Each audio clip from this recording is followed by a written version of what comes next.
రాజులు పోయినా రాజ్యాలు పోయినా యుద్ధాలు మాత్రం ఆగట్లేదు. మనిషి స్వార్థంతో చేసే యుద్ధంలో అమాయకపు జీవాలు అనేక మంది బలైపోతున్నారు. ఎక్కడైనా యాక్సిడెంటల్గా చనిపోయినా, ప్రకృతి విపత్తుల వల్ల చనిపోయినా, కరోనా లాంటి మహమ్మారి వల్ల చనిపోయినప్పుడు దిక్కుతోచని స్థితిలో ఏమీ చేయలేక ఎంతగా అల్లాడిపోయామో మన అందరికీ తెలిసిందే కదా. ప్రజాప్రభుత్వం అన్నారు కానీ ప్రజలు కట్టుబెట్టిన పదవిని దుర్వినియోగం చేస్తూ యుద్ధాల పేరిట ప్రజల చావుకు కారణమవుతున్నారు.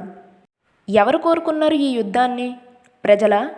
పాఠశాలకు వచ్చిన పసిబిడ్డల ప్రాణాలు పోవడం సమంజసమేనా? ఈ తప్పు ఎవరిది? ఈ పాపం ఎవరిది? ఇదేమీ ప్రకృతి విపత్తి కాదే. మరి దీనిని ఏమనాలి? అధికారం చేత సామర్థ్యం కలిగి ఉండి ప్రజలందరినీ సామరస్యతతో పరిపాలించాలే కానీ నీ దేశం నా దేశం అని సర్వస్వం నా హస్తగతం కావాలనుకోవడం ఎంతవరకు సమంజసం? ఇప్పుడు యుద్ధాల వల్ల ఒరిగేదేమిటి? జనజీవనమంతా అల్లకల్లోలంగా మారుతుంది. నీ దేశమైనా నా దేశమైనా నష్టపోయేది ప్రజలే కదా. వర్తక వ్యాపారాలు దెబ్బతినడం వల్ల ఇప్పుడు ఏం జరుగుతుందో మన అందరికీ తెలిసిందే. నా దేశం నా రాజ్యం అనే హక్కు ప్రతి పౌరుడికి ఉంటుంది. పరాయి దేశం పాలనలో ఉండాలని ఎవ్వరూ కోరుకోరు. ఎవరి స్వార్థం కోసం వారు పోరాడటంలో తప్పు లేదు అని నా భావన. ఆత్మరక్షణ కోసం పోరాడితే తప్పులేదు, కానీ ఆధిపత్యం కోసం పోరాడటం ముమ్మాటికి తప్పే.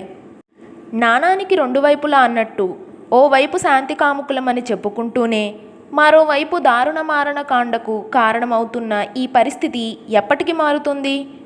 యుద్ధాల వల్ల మనం సాధించేది ఏమీ లేదు, ప్రాణనష్టం తప్ప.